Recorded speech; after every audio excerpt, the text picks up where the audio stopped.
우리 함께 인사하겠습니다. 잘 나오셨습니다. 성도님 얼굴만 봐도 은혜가 됩니다. 사랑하고 축복합니다. 사랑하고 축복합니다.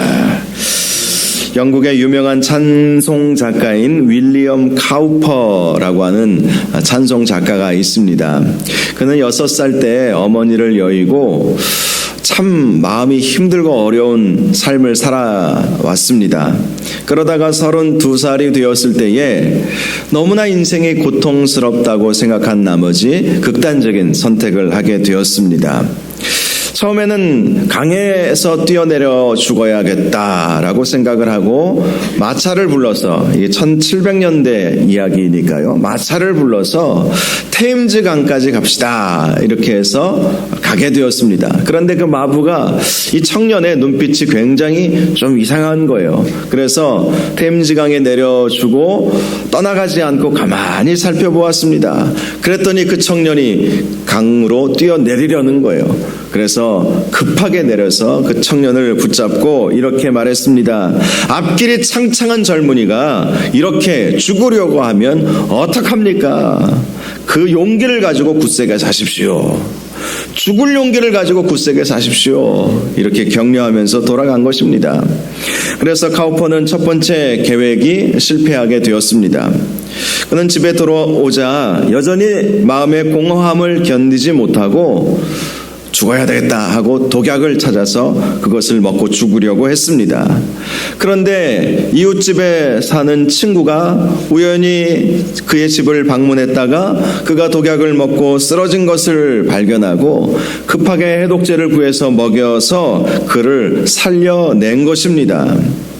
두 번째 자살에도 실패한 카우퍼는 이렇게 해서는 죽을 수 없겠구나 라면서 면도날을 가지고 자기 손목을 그으려고 했습니다. 그런데 그 면도날을 꺼내서 그으려고 하는 그 순간 예기치 않게 희한하게 면도날이 부러져 버리고 말았던 것입니다. 그래도 그는 포기하지 않고 네 번째는 꼭 성공하리라 라고 결심을 하면서 목을 매달았습니다. 그런데 목을 매단 순간 또 이웃집 사람이 와서 매달려 있는 그를 발견하고 끈을 풀어서 그를 병원으로 데리고 가서 그를 살려낸 것입니다. 그는 병원에서 어렴풋하게 나는 죽을 수도 없는 운명이구나 라고 생각하면서 더 이상 자기 목숨을 스스로 끊을 생각을 하지 않았습니다. 그러나 그의 정신적인 상태는 이루 말할 수 없이 피폐해져 있었습니다. 헛것이 보이고 불안하고 두려움에 휩싸이면서 계속해서 정신적인 고통에 시달려야 했던 것이죠. 감사하게도 그의 그러한 고통을 보았던 그의 친구들이 그를 데리고 교회로 인도해 주었습니다. 그가 다니게 되었던 교회는 찬송가 405장 나 같은 죄인 살리신 Amazing Grace라고 하죠.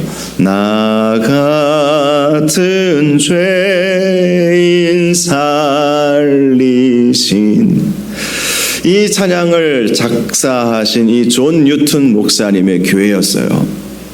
이 찬양의 가사가 우리가 늘 익숙하게 불러서 우리가 감동이 없을 때도 있지만 나 같은 죄인 살리신 주 은혜 놀라와 그 Amazing Grace, Amazing Grace, 너무나도 놀라운 주의 은혜.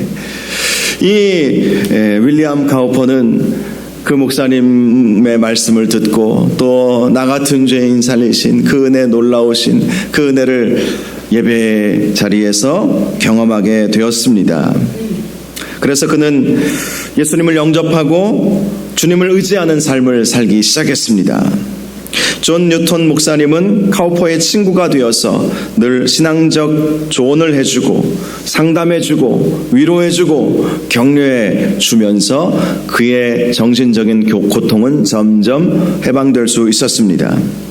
카우퍼는요, 존 뉴튼 목사님처럼 시적인 재능이 있었습니다. 그래서 존 뉴튼 목사님을 따라서 자기도 자기를 구원해 주신 예수 그리스도와 하나님을 위해서 찬송시를 쓰기 시작했습니다. 그래서 쓰여진 찬송시가 67곡이나 됩니다. 그 중에 우리나라 찬송가에 들어와 있는 곡이 있는데요. 찬송가 258장 샘물과 같은 보혈은, 샘물과 같은 보혈은 주님의 은혜라. 이 찬송시를 이 윌리엄 카우퍼가 쓴 이유는 스가랴서 13장 1절 말씀을 묵상하다가 은혜를 받고 나서였습니다. 그날의 죄와 더러움을 씻는 셈이 다윗의 족속과 예루살렘 주민을 위하여 일어나리라. 나의 죄와 더러움을 씻는 셈이 일어나서 그 셈으로 자기가 죄 씻음을 받게 된다는 사실을 그 말씀을 통해서, 스가랴서 13장 1절 말씀을 통해서 깨닫게 된 것이죠. 나 같은 죄인을 살리신 주님의 은혜도 놀라운데 나의 모든 죄를 주님께서 씻어주셨다는 사실 앞에서 그는 감격할 수밖에 없었습니다. 또 우리가 지금 부르고 있는 찬송가는 새 찬송가라고 하죠. 10여 년 전에 불렀던 찬송가 이름은 통일 찬송가였나요? 통일 찬송가라는 찬송가가 있었습니다. 10여 년 전에 이제 새롭게 찬송가를 한국교회가 바꾸어서 부르고 있는데요. 이전에 통일 찬송가 80장 주 하나님 크신 능력, 제가 몇 번 불러봤는데 음이 기억이 나지는 않습니다. 주 하나님 크신 능력, 이런 식으로 했던 것 같아요. 이 주 하나님 크신 능력이라는 찬송가도 이 윌리엄 카우퍼가 작사한 곡인데요. 이 찬송가를 작사했던 때는 그가 여러 번 죽음에 실패하고 복음을 영접했을 때 그 감동을 담아서 지은 찬송가였습니다. 이 찬송가의 가사를 현대적으로 번역하면 이렇습니다. 하나님은 신기한 방법으로 섭리하시는도다. 저 깊고 깊은 생각 위에 내가 알 수 없는 신묘한 기술로서 자신의 밝은 계획을 높이 세우고 그분의 주권적인 뜻을 이루시는도다. 자신의 삶을 생각해 보니까 죽을 수밖에 없었는데 희한하게 마부가 자기를 맞고 자기 친구가 해독제를 먹이고 면도날이 부러지고 또 친구가 다시 찾아와서 자기를 끌고 병원까지 가서 사경을 헤매고 있던 자신을 살려준 것, 이 모든 것이 사실 우연이 아니었던 것이죠. 하나님의 섭리, 하나님의 섭리였다. 하나님의 섭리하심으로 나를 살리시고 내 육신을 살리시고 내 영혼을 살려주셨구나.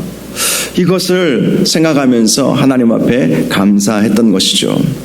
사랑하는 여러분, 우리 하나님은 섭리하시는 하나님이십니다. 모든 일들이 우연처럼 이루어지는 것처럼 보이지만 그러나 그 가운데에는 하나님의 섭리하심이 있다는 것이죠. 오늘 본문을 보면 요셉이 이 하나님의 섭리를 경험하게 되었죠. 그는 감옥에 갇혀서 그 감옥에서 언제 나올지 모르는 상황이었습니다. 그는 모함을 받아서 감옥에 갇혔죠. 형들에게 팔려서 애굽에 끌려가서 보디발의 집에 노예 생활을 하고 있는 것도 원통하고 분한데 모함까지 받아서 감옥까지 갔으니 얼마나 그가 힘들고 어려웠겠습니까?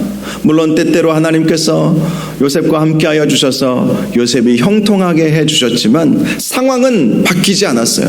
노예의 신분이 변하지 않았습니다. 죄수의 신분이 변하지 않았습니다. 그는 여전히 노예였고 죄수였어요. 죄수인 노예. 노예 한 가지 신분만으로도 그는 힘들고 어려웠을 텐데 죄수의 신분까지 뒤집어 썼으니 얼마나 힘들었겠습니까? 그는 언제 감옥에서 나올 수 있는지 모르는 상황이었습니다. 그런데 마침 자기가 갇혀있는 그 감옥에 바로의 두 관원장인 떡 굽는 관원장, 술 맡은 관원장이 들어오게 된 거예요. 물론 그것만 가지고 이 요셉이 앞으로 인생 가운데 하나님의 섭리를 경험할 수 있겠구나 라고 섣불리 판단할 수는 없습니다. 그런데 희한하게 이 두 관원장이 꿈을 꾸었던 것입니다. 술 맡은 관원장은요, 왕의 술을 따라주는 일을 맡은 자를 의미하는데 단지 술만 따라주는 사람이 아니었습니다. 그는 왕 측근에서 술을 따라주면서, 즉 잔치상을 관리했던 사람이요, 잔치상을 관리하면서 국정에 대한 자문 역할까지도 했던 사람이었습니다. 그러니 최고위직이었다는 것을 알 수 있죠. 왕 측근에서 말 한마디 한다는 것이 얼마나 강력한 권세를 가지고 있는지 충분히 짐작하지 않습니까? 오늘날로 말하면 비서실장, 대통령 비서실장 정도 되는 아주 높은 자리에 있는 사람이었던 것이죠. 똑똑 굽는 관원장은 왕의 음식을 관장하면서 왕의 음식만이 아니라 애굽의 우상들에게 바쳐지는 제사상을 관리하는 사람이었습니다. 그러니까 이 떡 굽는 관원장은 애굽에서 시행되는 모든 제사와 관련된 이 종교적인 업무를 관장하는 사람이었어요. 그러니 이 사람도 굉장히 고위직 인사였다는 사실을 알 수가 있죠. 그런데 이 두 사람이 왕에게 범죄를 한 거예요. 어떤 범죄를 했는지는 모릅니다. 바로의 심기를 불편하게 했던 어떤 말을 했든지 실수를 했든지 그랬던 것 같아요. 그런데 그 죄는 심각하지는 않았던 것 같습니다. 만약에 심각했다면 즉결 처단을 당했을 텐데 친위 대장의 집에 있는 감옥에 온 것이죠. 그리고 이 요셉도 바로 그곳에 있었던 것입니다. 이 두 관원이 각기 다른 꿈을 꾸게 되었는데 이 두 사람은 그 꿈 때문에 근심하게 된 것입니다. 꿈을 꾸게 하신 분은 하나님이시겠죠.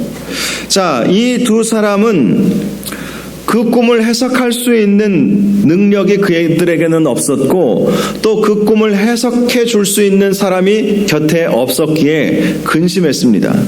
당시 애굽 시대에 꿈을 해석해 주는 애굽의 술사와 그러한 학자들 이런 사람들이 있었어요. 그런데 감옥에 갇혀 있으니 누가 그들의 꿈을 해석해 줄 수 있겠습니까?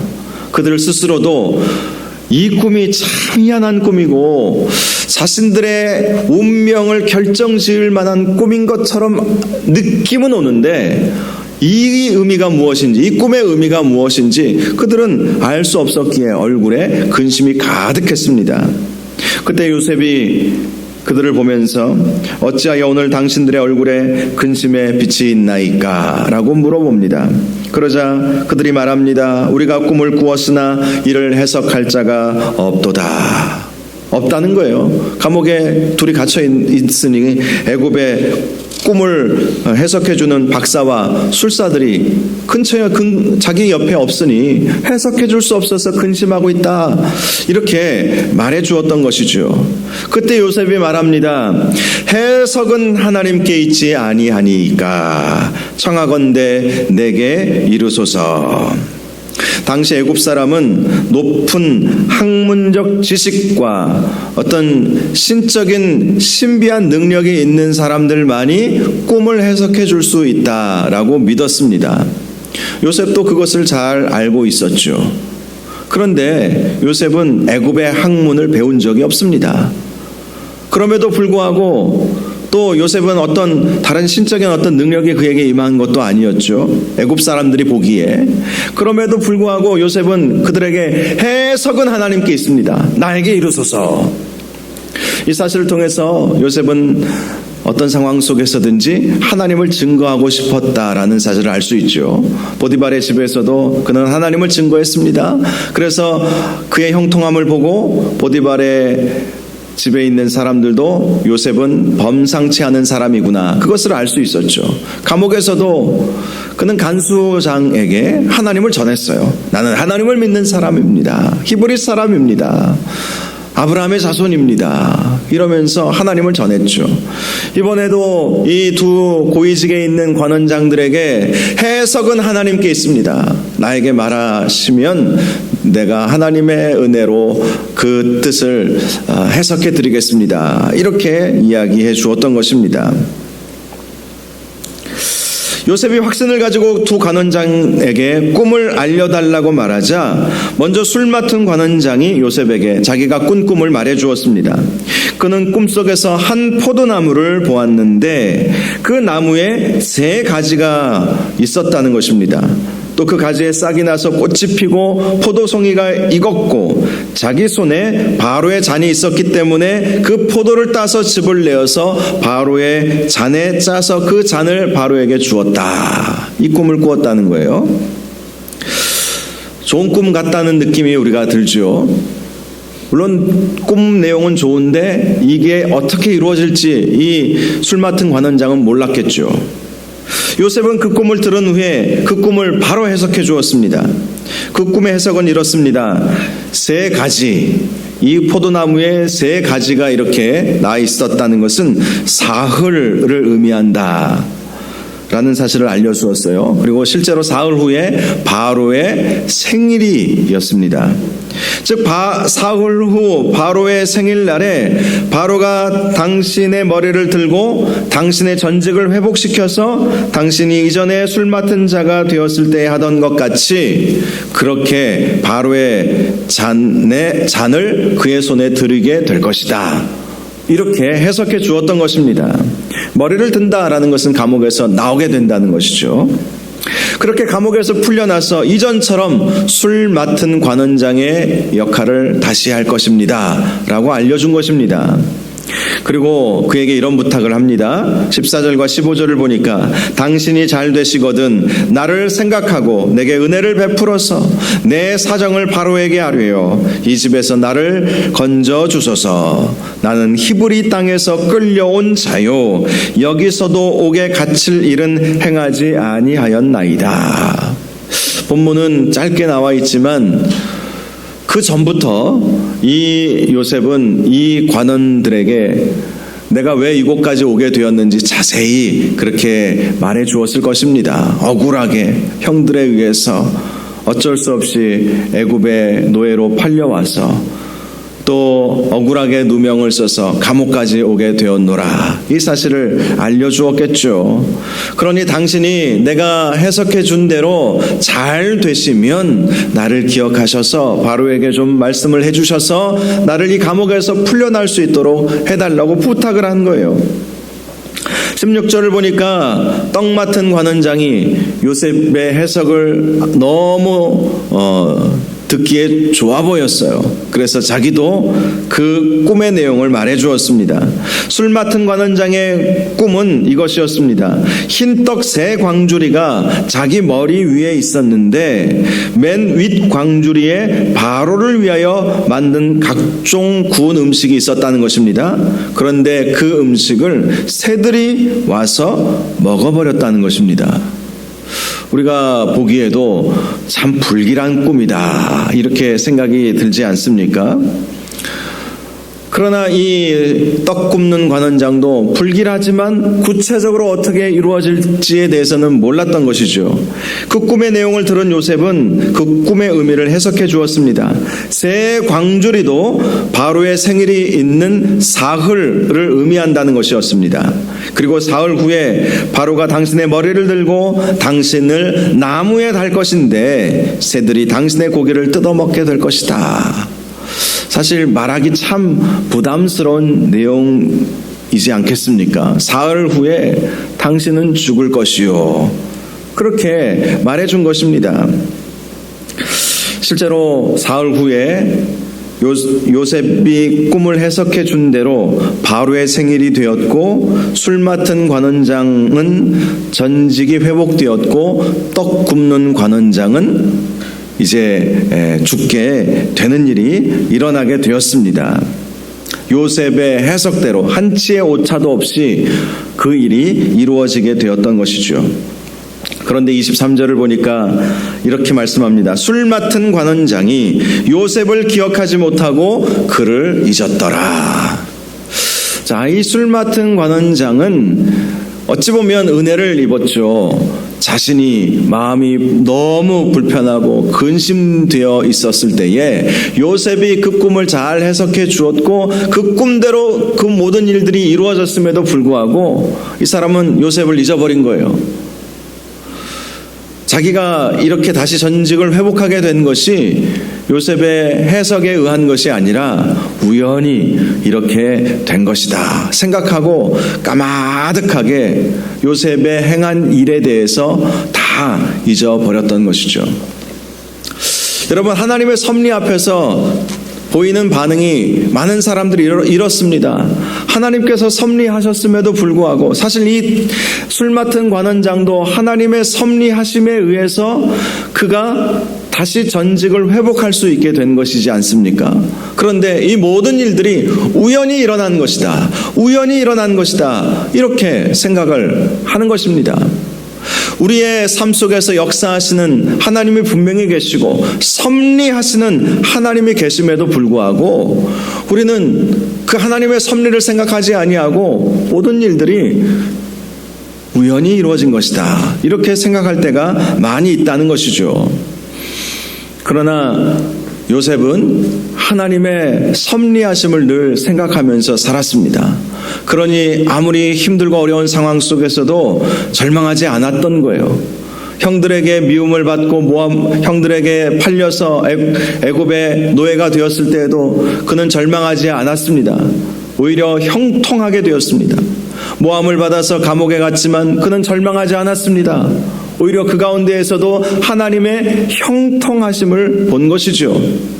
그는 절망 속에서도 하나님의 일하심이 있다는 사실을 알았기에 그는 그 하나님의 섭리하심을 보았던 것이죠. 그래서 떡 굽는 관원장, 술 맡은 관원장이 들어왔을 때 이것도 하나님의 섭리하심이다. 이것은 우연히 된 일이 아니다. 하나님의 섭리하심이다. 이렇게 생각하게 되었던 것이고, 그 두 사람의 꿈을 듣고 술 맡은 관원장의 꿈을 들어보니 이 사람은 반드시 풀려날 것이구나. 그래서 그에게 나의 사정을 바로에게 좀 알려주십시오. 저는 억울하게 이곳에 끌려온 사람이고 감옥에 갇힐 만한 일을 결코 하지 않았습니다. 그렇게 말할 수 있었던 것입니다. 요셉은 아무리 상황이 힘들고 어려워도 절망하지 않았어요. 그 가운데에서 희망을 품었습니다. 하나님의 섭리를 그는 믿었던 것이죠. 역사를 주관하시는 하나님께서 반드시 선하게 역사하실 것이다. 내 인생에 있어서도 하나님은 반드시 선하게 역사하실 것이다. 아무리 상황은 힘들고 어려워도 하나님의 선하신 역사하심은 반드시 있을 것이다. 우리 하나님은 섭리하시는 하나님이시다. 이 사실을 그는 굳게 믿고 있었던 것입니다. 하나님께서 섭리하시는 세 가지 이유가 있습니다. 먼저는 하나님 자신의 영광을 위해서 섭리하십니다. 하나님은 온 우주와 만물을 다스리시죠. 이를 통해서 하나님의 능력과 지혜를 드러나게 하심으로 하나님만이 참 능력이시요 하나님만이 참 구원이심을 온 세상 열방에게 보여주시는 것입니다. 하나님 자신의 영광을 위해서 하나님은 섭리하신다는 거예요. 섭리라는 말이 어떤 의미일까요? 하나님께서 역사를 주관하셔서 우리가 보기에는 우연히 된 일처럼 보이지만 그 가운데 하나님의 계획하심과 하나님의 선하신 인도하심이 있다는 것, 그것이 하나님의 섭리를 의미하는 것입니다. 신학적 용어라 좀 어렵게 느껴지실 수도 있겠지만 하나님의 선하신 인도하심이라고 그렇게 생각하시면 돼요. 왜 하나님께서 우리 인생 가운데 선하게 인도하여 주시겠습니까? 먼저는 하나님의 영광을 위해서라는 것이죠. 두 번째는 우리 인간의 행복을 위해서입니다. 하나님은 우리를 사랑하시죠. 아들을 우리에게 주시기까지 모든 것을 내어주신 하나님이시기에 우리의 행복을 위해서 하나님은 섭리하세요. 우리 하나님은 어떤 하나님이십니까? 우리가 구하거나 생각한 것 그 이상으로 능히 하실 하나님이시지 않습니까? 그분이 우리 하나님이세요. 우리에게 더 좋은 것을 주시려고 섭리하시는 거예요. 전하 위복의 하나님, 역전의 하나님이라고 우리가 그렇게 믿고 있지 않습니까? 우리에게 더 좋은 것을 주시고자 하나님은 섭리하신다는 것입니다. 세 번째는 하나님의 구원을 이루기 위해서 섭리하십니다. 궁극적으로 하나님의 섭리는 하나님께서 택하신 자들을 구원하시기 위해서, 믿지 않는 사람들은 그 모든 일들이 우연히 일어나는 것처럼 보일지라도 그러나 하나님은 그 배후에서 역사하셔서 우리를 구원으로 인도하여 주신다는 것이죠. 하나님의 섭리에 대한 예화가 하나 있습니다. 헝가리 출신의 스턴버거라고 하는 사람이 뉴욕 근교에서 살고 있었습니다. 그는 여느 때와 같이 지하철을 타고 사무실로 출근을 하고 있었습니다. 그런데 갑자기 브루클린이라고 하는 곳에 살고 있는 자기 헝가리인 친구가 병중에 있다는 사실을 알고 그를 만나기 위해서 브루클린에서 내려서 그 친구를 만나고 병문안을 하고 기도해주고 다시 늦은 출근을 하게 되었습니다. 지하철을 타보니까 앉을 자리가 없을 정도로 사람들이 빽빽하게 있었던 거예요. 다행히 빈자리가 하나 생겨서 그곳에 앉았습니다. 그런데 그 옆자리에 앉은 사람을 보니까 이게 옆에 앉으면 뭘 하는지 좀 보이잖아요. 그런데 그가 신문을 보고 있었는데 헝가리어로 된 신문을 읽고 있었던 거예요.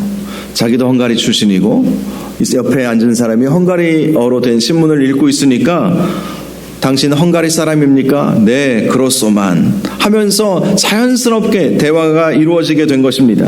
그 사람의 이름은 파스킨이라고 하는 사람이었는데 2차 세계대전 때 독일군으로 끌려갔다가 러시아의 포로가 되었고 전쟁이 끝난 이후에 석방되어 집으로 돌아왔다는 것입니다.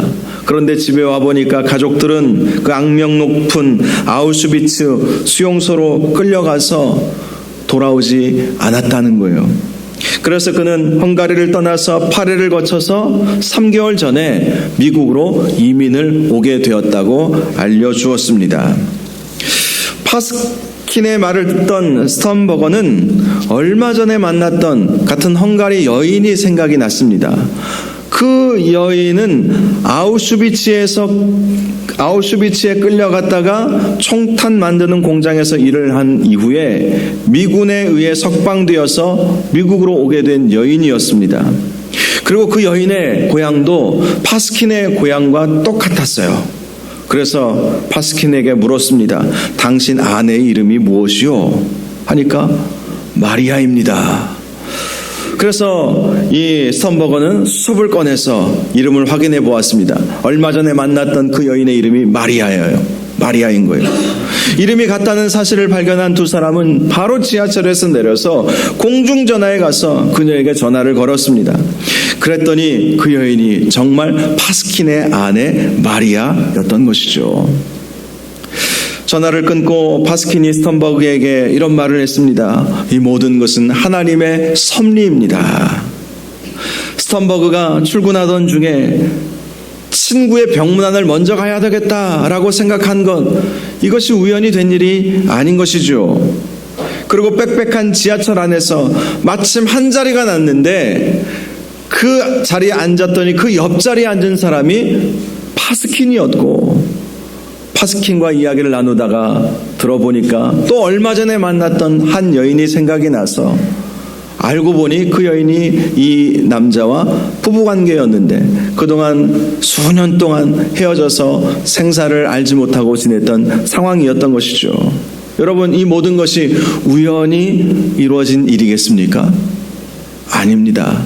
세상 사람들은 우연히 이루어진 일이라고 생각할지 모르지만 하나님의 섭리죠. 섭리. 지하철을 타고 출근을 하다가 친구 만나야 되겠다라고 생각한 것, 그것도 하나님의 섭리의 역사이죠. 그 많은 사람들 가운데 파스킨 옆자리에 앉게 된 것, 이게 우연히 된 일이 아니에요. 하나님의 섭리하심이죠. 그 파스킨이 그 아내 마리아와 만날 수 있도록 하나님께서 스턴버그라고 하는 그 사람을 사용하신 거예요. 비록 서로 헤어져 있었던 몇 년간의 그 과정은 너무나도 힘들고 어려운 과정이었겠지만, 그런 상황 속에서 상황은 그대로이지만 하나님께서 섭리하셔서 두 사람을 만나도록 스턴버그를 사용하셨던 것입니다. 이런 이야기도 있습니다. 인도의 성자로 알려진 썬다싱이 기차 안에서 사람들에게 요한복음, 이 쪽복음을 나누어 주면서 전도를 했습니다. 그런데 어떤 한 사람이 기분이 나빠가지고 그 쪽복음을 찢어가지고 창으로 던져버린 거예요. 그런데 거기서 그 일이 끝나는 줄 알았는데 알고 보니 철길을 따라 걷던 어떤 사람이 어디서 종이 쪽지가 날라와요? 그래서 그것을 받아서 이 내용이 무엇인가 이렇게 읽어보았더니 다른 건 잘 모르겠고 생명의 떡이라고 하는 글자가 눈에 들어왔어요. 생명의 떡. 인도가 예나 지금이나 지금은 많이 발전했지만 옛날에는 참 가난하고 그렇게 힘들게 살았잖아요. 근데 생명의 떡이라는 이 단어가 눈에 들어온 거예요. 그래서 자기 마을에 들어가서 선교사님을 찾고 그를 통해서 성경책 한 권을 찾아 얻을 수 있었습니다.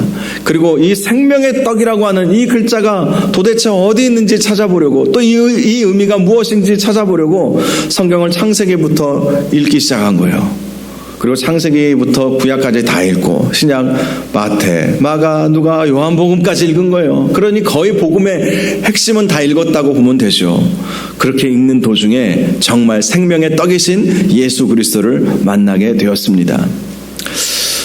썬다싱이 우연히 계획한 대로 쪽복음을 전한 것이었겠습니까? 하나님의 섭리였죠. 그 받아든 사람이 찢어서 밖에 버린 것, 그는 화가 나서 버렸지만 하나님께서 또 그렇게 섭리하신 거예요. 그리고 철길을 따라 걷던 그 사람이 그 종이 쪽지를 받아보면서 하필이면 생명의 떡이라고 적혀진 그 글자만 남아있는 그 종이 쪼가리를 들고 이게 과연 어떤 의미인지 알아보려고 성경을 구하고 성경을 다 읽고 그런 역사들이 있었다는 것이죠. 우리나라에도 토마스 선교사님이 대동강변에 제너럴 셔먼호를 타고 와서, 그리고 이 제너럴 셔먼호가 이제 이 대동강 이 강바닥에 박혀가지고 결국 많은 사람들이 죽고 그러지 않았습니까? 그때 토마스 선교사님이 어떤 한 사람에게 성경을 던져줬는데 그 사람이 그 성경책을 보고 종이가 쓸만해서 자기 집에 가지고 가서 벽지로 사용했다고 하지 않습니까? 그리고 그 내용을 가만히 읽어보다가 하나님의 은혜를 경험하고 예수 믿게 되고, 그래서 이 북한 지역에 교회가 세워지는데 일조를 하게 되는 장로님도 되고 했다는 그런 이야기들 우리가 잘 알고 있지 않습니까? 하나님은 이렇게 섭리하신다는 거예요. 요셉의 삶을 보면 비록 술 맡은 관원장이 요셉을 잃어버렸지만 또 하나님께서 섭리하셨죠. 다음 주에 to be continue, 다음 주에 나옵니다. 하나님이 섭리하세요. 또 섭리하세요. 잊어버렸지만 다시 생각나도록 바로가 희한한 꿈을 꾸게 하시고, 그리고 결국은 요셉을 애굽의 총리가 되도록 그렇게 만들어 가시는 모습을 우리는 보게 될 것입니다. 우리 하나님은 섭리하시는 하나님이십니다. 하나님의 섭리하심은 지금도 일어나고 있고 지금도 저와 여러분의 삶 속에서 역사하고 계십니다.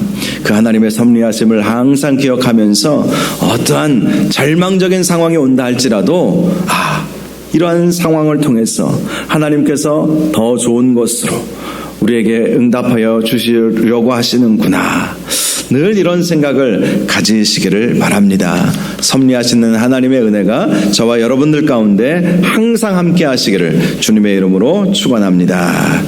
우리 함께 찬양하겠습니다. 주가 일하시네, 주가 일하시네. 우리 주님은 우리를 위하여 일하시는 분이십니다. 우리 주님은 쉬지 아니하시는 하나님이십니다. 가장 좋은 것을 주시기 위해서 지금도 저보다 우리들보다 더 열심히 일하시는 하나님이십니다. 이 찬양 통해서 일하시는 하나님을 만날 수 있는 은혜가 있기를 바랍니다. 우리 함께 찬양하겠습니다.